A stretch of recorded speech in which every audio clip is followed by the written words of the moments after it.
according to the Egyptological convention, you have to add the vowels, and typically they'll use an E, so it's Sibba.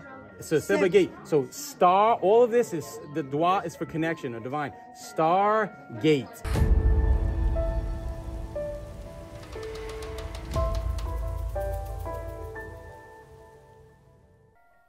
So this is the Temple of Karnak in Egypt, which is pretty incredible, and bar Angkor Wat in Vietnam, it is the largest temple complex in the world. It is an absolute onion of a site with layers and layers of history and ancient tech marks and weird statues that give you buzzy energy. See my last video.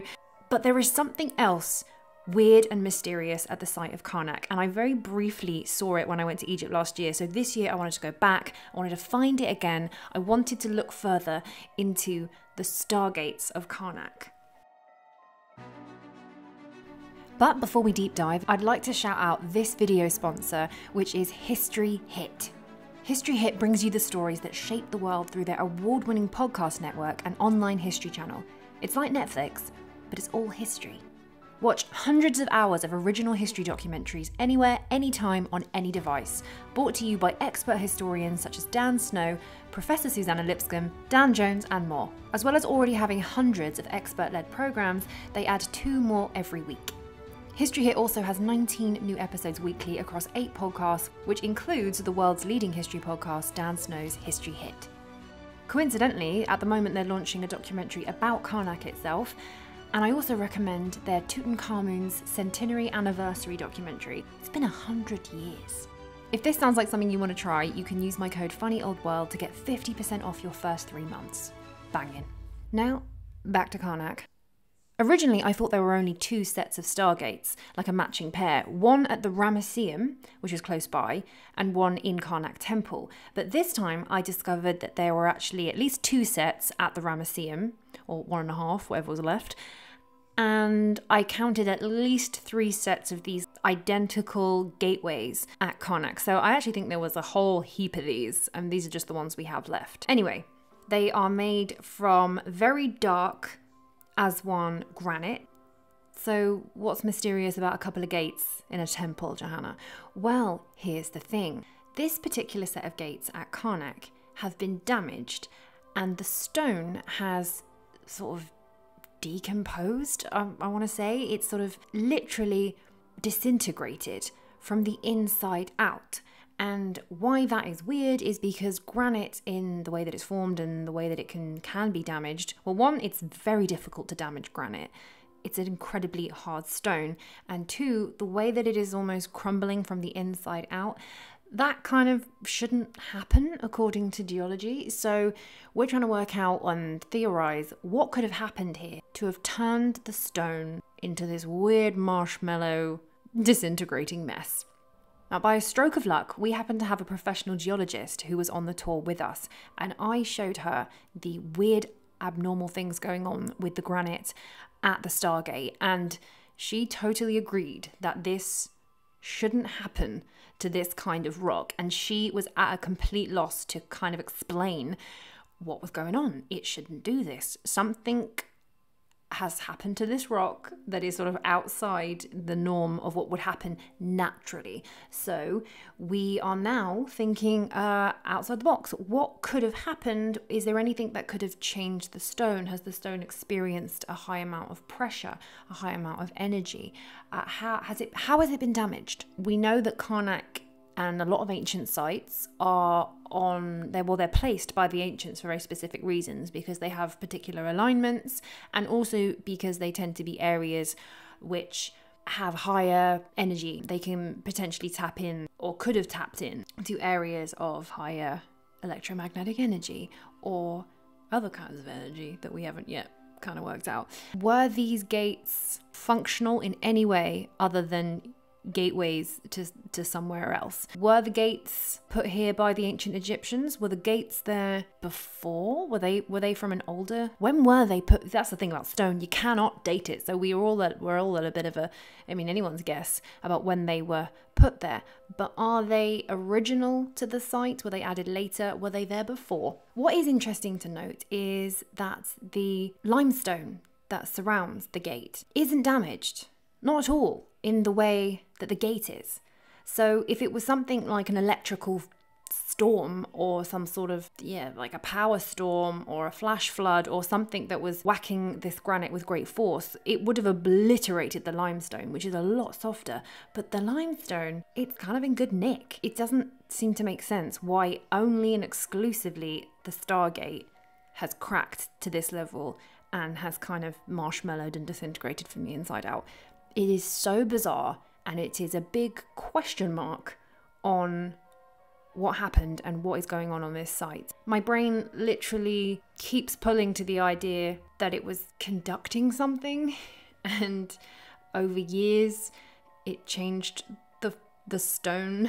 If out there, if you have any ideas of what's happened, if you have more geological knowledge, if you can answer what has happened to this stone, please do, because it is playing on my mind. Thank you. It's also interesting to note that these gateways literally say StarGate on them in hieroglyphs. And then the leg, which is and then is this hoot, or is that the per? I mean, that looks like a glyph of the actual I'm not gate itself. familiar with this. The gate. Like it looks exactly what. Yeah, because it's either the house, the temple, the structure, or the gate. So I think they're saying basically StarGate. But when you look at the whole context, you have the S. It could be it's Seba. Okay, so S, the Dwa, and the B. Seb Gate. StarGate. Seb Gate. Seb is Seba. Seba is star. This is the Dwa symbol, so you don't just read it as star, but it's S. And then this would be B, so, and there's no vowels in between. So according to the according to the Egyptological convention, you have to add the vowels, and typically they'll use an E, so it's Seba, so Seba Gate. So star, all of this is, the Dwa is for connection or divine. StarGate. So we're walking around the sacred scarab. They say if you walk around it 3 times anti-clockwise, you get good luck. If you walk around it 7 times, you get pregnant. When you get up to our age, George. And I feel like, stuff it, let's see what happens. I've lost count of how many times I've gone round. I've definitely done more than 3. I think 7 is 4. Hatshepsut's temple. She transgressed. She was a female pharaoh. There was a lot of beef around Hatshepsut because she was the female pharaoh. So the Egyptologists tell us that Tutmosis tried to make her invisible and erase her from history. Although I'm not convinced that's what happened. I think they actually were co-regents, and it was probably the priesthood or maybe someone else that tried to erase her name. In any event, we'll see that this obelisk, when we walk around the other side, is actually covered up a bit. And so they say that, well, this was Tutmosis trying to make her invisible, block her obelisk. Yeah. And it's 2/3 of the way up. And when we go to the other side, we'll have a better view. I'm just trying to keep you guys in the shade. But, you know, it's pretty visible at the top. You can see that for some distance. So one of the alternative theories, my mentor, late great John Anthony West, was a proponent of the idea, as well as even before him, he was inspired by the stepdaughter of Schwal de Lubitz.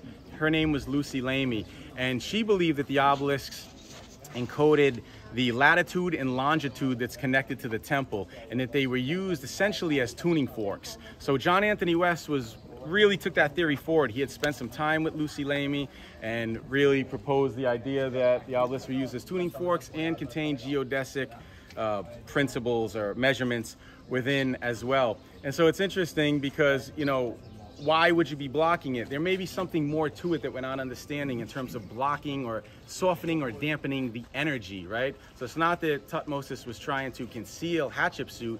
It's just the time which has served its purpose for the obelisk, and he was trying to dampen or soften that energy that may not be visible to the human eye. Yeah, just because you can't see it, I know, just because science, to do science, you need to see it to measure it.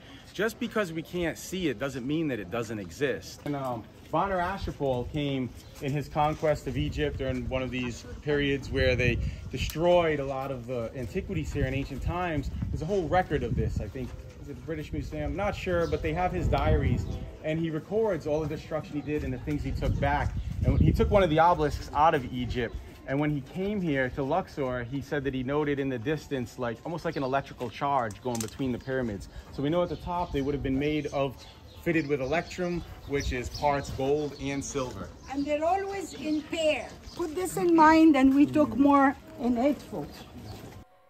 So we know historically the obelisks were capped with some sort of like metal top, but we don't have them anymore. I think they were taken down and remelted and whatnot, made of gold and silver, maybe copper.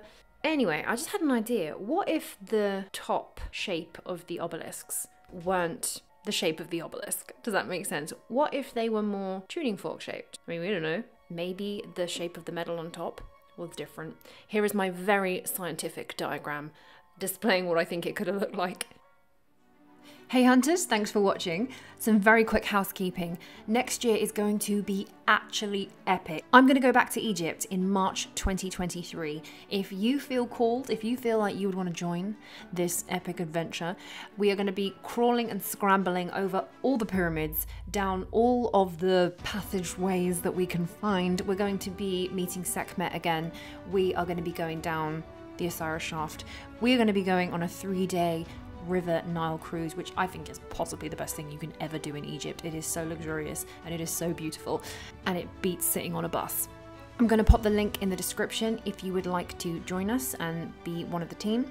It really is a once-in-a-lifetime opportunity to see these sites in person. Decided that I absolutely have to go and see Göbekli Tepe and Karnak Tepe and Turkey, because I really think that Turkey is the kind of smoking gun, and I think a lot of the secret keys to ancient history are going to come out of the ground in Turkey. So I'm going to go there myself next year, a little bit far away. It's next year, November to, is it November or is it October? I need to check. I will check. But either way, I'm going to leave the link to where you can join me if you want to come to Turkey with me. I've never been before, be my first premiere visit, but you are very welcome to take that journey with me. Until next time, guys, happy hunting.